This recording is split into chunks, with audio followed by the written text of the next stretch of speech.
कहानी के शुरुआत में हम देखते हैं कि खुले और गहरे समुद्र के शांत और खूबसूरत नजारे में ऑर्का व्हेल्स का एक परिवार बड़ी मस्ती से तैर रहा है।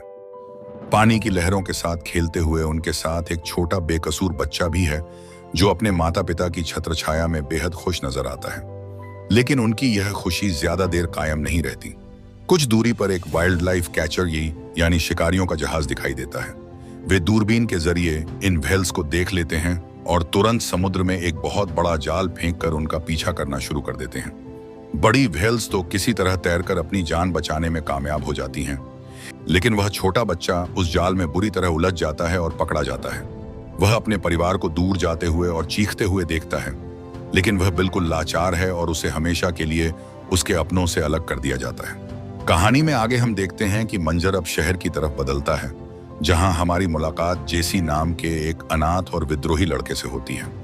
जेसी का अपना कोई घर या परिवार नहीं है और वह 3 अन्य बेघर बच्चों के साथ गलियों और सड़कों पर रहता है।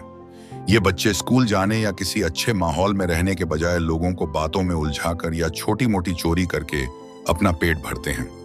एक दिन वे सड़क पर चलते हुए लोगों से बातें बनाकर कुछ पैसे इकट्ठे करते हैं और फिर एक रेस्टोरेंट से खाना और एक गाड़ी से बर्थडे केक चुराते हैं।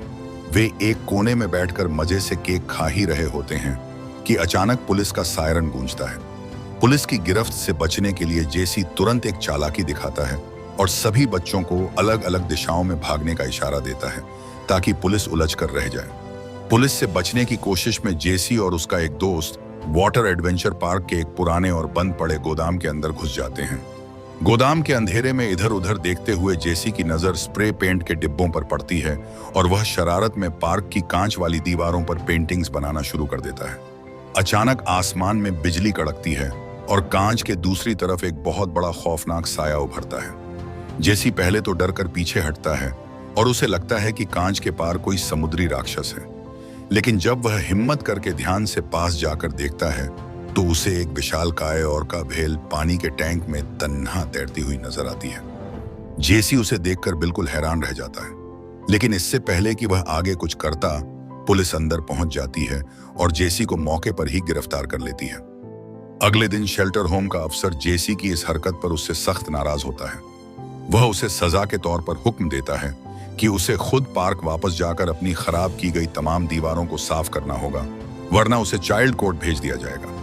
इसके साथ ही वह जेसी को एक अहम खबर देता है कि एनी और ग्लेन नाम के एक हमदर्द और दयालु जोड़े ने उसे गोद लेने का फैसला किया है। लेकिन जेसी इस बात से बिल्कुल खुश नहीं होता। वह किसी नए घर में नहीं जाना चाहता क्योंकि उसके दिल में अब भी अपनी असली मां का इंतजार जिंदा है, जो सालों पहले उसे अकेला छोड़कर गायब हो गई थी। अफसर उसे समझाता है कि उसकी मां की तरफ से सालों से कोई खबर नहीं आई और उसे अब जिंदगी में आगे बढ़ना चाहिए। एनी और ग्लेन जेसी को अपने घर ले जाते हैं, उसे प्यार से खाना खिलाते हैं और उसका नया कमरा दिखाते हैं, लेकिन जेसी उनसे दूरी बनाकर रखता है। रात को वह अकेला बैठकर अपना पुराना माउथ ऑर्गन यानी हारमोनिका बजाता है, जो उसकी उदासी का अकेला साथी है। अगली सुबह ग्लेन जेसी को एक नई साइकिल तोहफे में देता है ताकि वह अपने काम पर जा सके। जेसी एडवेंचर पार्क पहुंचता है, जहां उसकी मुलाकात रैंडोल्फ नाम के एक स्थानीय कर्मचारी से होती है। रैंडोल्फ उसे साबुन और स्पंज देकर टैंक की कांच वाली दीवार साफ करने में लगा देता है। सफाई करते वक्त जेसी की नजर बार बार टैंक के अंदर तैरती उस विशालकाय व्हेल पर जाती है। वह उसे करीब से देखने के लिए पानी के बिल्कुल किनारे के पास जाता है।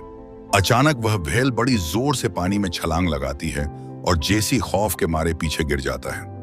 रैंडोल्फ भागता हुआ आता है और उसे संभालते हुए खबरदार करता है कि इस व्हेल का नाम विली है और यह इंसानों को बिल्कुल पसंद नहीं करती, इसलिए इसके पास जाना खतरनाक हो सकता है।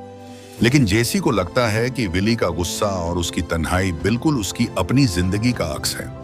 अगले कुछ दिनों में जेसी अपनी सफाई का काम पूरा करता है और खाली वक्त में टैंक के पास बैठकर अपना हारमोनिका बजाना शुरू कर देता है।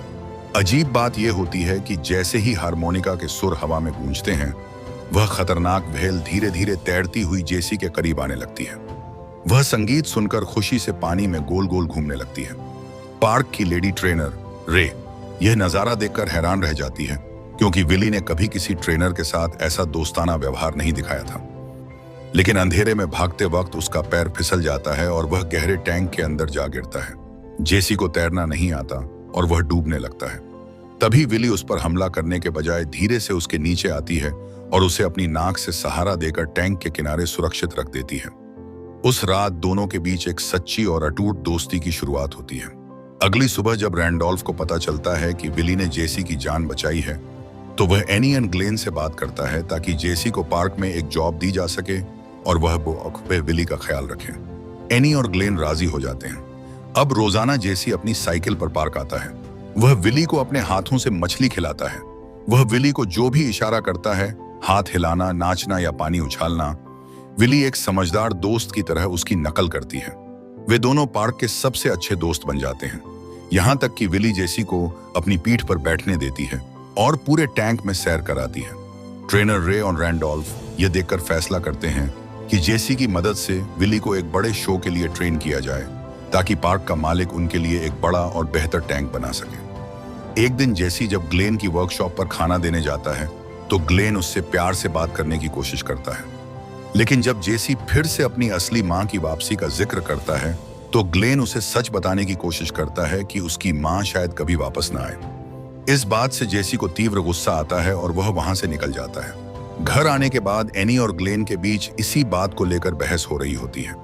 अपने कमरे में जेसी उनका दिया हुआ तोहफा देखता है जिसमें एक बॉल होती है।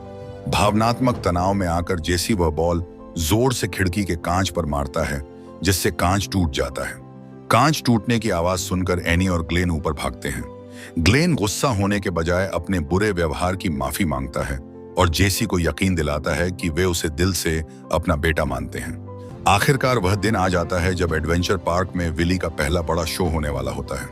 पार्क का लालची मालिक डायल इस शो से लाखों डॉलर कमाना चाहता है और पूरा पार्क लोगों और बच्चों की भीड़ से भर जाता है। ट्रेनर रे और जेसी शो की शुरुआत करते हैं। जेसी विली को पहला इशारा देता है, लेकिन लोगों का शोर, चीख पुकार और कांच पर बच्चों की जोर जोर से दस्तक विली को बेहद डरा देती है और तनाव में डाल देती है। वह जेसी का कोई इशारा नहीं मानती और परेशान होकर पानी में गोल गोल घूमने लगती है। जब भीड़ ज्यादा शोर मचाती है तो डरी हुई भेल पूरी ताकत के साथ कांच की दीवार से जा टकराती है। जबरदस्त धमाके के साथ कांच में दरारें पड़ जाती हैं और पानी बाहर बहने लगता है। तमाम लोग डर के मारे भागने लगते हैं और पूरा शो तबाह हो जाता है। शो खराब होने के बाद जेसी खुद को कसूरवार मानता है और गुस्से में पार्क से निकल जाता है, लेकिन रात को उसे फिर से अपने दोस्त विली की फिक्र होती है और वह चुपके से टैंक के पास वापस आता है। वह वहां एक ऊंची चट्टान पर चढ़कर समुद्र की तरफ देखता है, जहां से उसे दूर खुले समुद्र में व्हेल्स की आवाजें सुनाई देती हैं। जेसी को तुरंत समझ आता है कि विली शो में क्यों परेशान थी। वह दरअसल खुले समुद्र में अपने असली परिवार की पुकार सुन रही थी। उसी वक्त जेसी की नजर टैंक के नीचे जाती है, जहां कुछ कर्मचारी टैंक के स्क्रू ढीले कर रहे होते हैं ताकि पानी धीरे धीरे लीक होता रहे और विली मर जाए। जेसी भागकर रैंडोल्फ को बताता है। रैंडोल्फ समझ जाता है कि पार्क का मालिक डायल विली के इलाज पर पैसे खर्च करने के बजाय उसे मारना चाहता है ताकि वह इंश्योरेंस कंपनी से 10 लाख डॉलर वसूल सके। विली की जान बचाने के लिए उसका एकमात्र रास्ता यही था कि उसे तुरंत टैंक से निकालकर समुद्र में आजाद कर दिया जाए। जेसी, रैंडोल्फ और रे मिलकर एक खतरनाक मिशन शुरू करते हैं। वे पार्क की बड़ी क्रेन और एक बड़े स्ट्रेचर की मदद से विली को टैंक से बाहर उठाते हैं और ग्लेन के ट्रक के पीछे लगे एक ट्रेलर पर रख देते हैं। वे जंगल के रास्ते से होते हुए तट की तरफ बढ़ते हैं ताकि किसी की नजर न पड़े, लेकिन रास्ते में एक बड़ा पेड़ गिरा हुआ होता है और उनका भारी ट्रक कीचड़ में बुरी तरह फंस जाता है।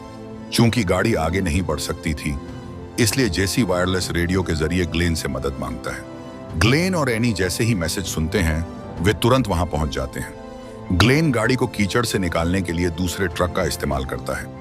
अपने दत्तक पिता को अपनी और विली की मदद करते देखकर जेसी को पहली बार एहसास होता है कि ग्लेन उससे कितना प्यार करता है।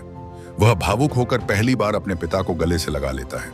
वे सब मिलकर ट्रक को बाहर निकालते हैं और विली पर लगातार पानी डालते रहते हैं ताकि उसकी त्वचा न सूखे। जैसे ही वे समुद्र के तट के पास पहुंचते हैं, पार्क का मालिक डायल अपने हथियारबंद गुंडों के साथ उनका रास्ता रोक लेता है, लेकिन ग्लेन ट्रक रोकने के बजाय फुल स्पीड में आगे बढ़ा देता है और गुंडे अपनी जान बचाने के लिए रास्ते से हट जाते हैं। ग्लेन ट्रक को सीधा पानी के किनारे ले जाता है और ट्रेलर को समुद्र में ढकेल देता है। विली तैरती हुई पानी में चली जाती है, लेकिन लंबे सफर की वजह से बहुत थक चुकी होती है। इसी दौरान डायल के आदमी वहां पहुंच जाते हैं और हाथापाई शुरू हो जाती है। रैंडोल्फ, ग्लेन और रे मिलकर गुंडों का मुकाबला करते हैं, लेकिन तभी समुद्र में दो बड़े शिकारी जहाज अपने जाल फेंक देते हैं ताकि विली आगे न जा सके। जेसी तुरंत तट पर मौजूद एक बड़ी ऊंची चट्टान की तरफ भागता है और विली को अपनी तरफ बुलाता है। आगे समुद्र और विली के बीच चट्टानों की एक बहुत ऊंची दीवार खड़ी होती है। जेसी चट्टान पर खड़ा होकर विली को हौसला देता है, अपने हाथ उठाता है और वही पुरानी प्रार्थना दोहराता है। अपने सबसे बेहतरीन दोस्त की आवाज सुनकर विली अपनी तमाम ताकत जुटाती है और पानी से निकलकर हवा में एक ऊंची और अविश्वसनीय छलांग लगाती है। वह चट्टानों की उस विशाल दीवार को पार करके सीधी खुले समुद्र में जा गिरती है, जहां उसका परिवार उसका इंतजार कर रहा होता है। विली अपने परिवार के साथ खुले समुद्र में ओझल हो जाती है। जेसी अपनी आंखों में खुशी के आंसू लिए अपने दोस्त को अलविदा कहता है और कहता है, मुझे कभी मत भूलना, मैं तुम्हें हमेशा याद रखूंगा। एनी और ग्लेन उसे प्यार से गले लगा लेते हैं और जेसी को अपना सच्चा परिवार और विली को अपनी सच्ची आजादी मिल जाती है।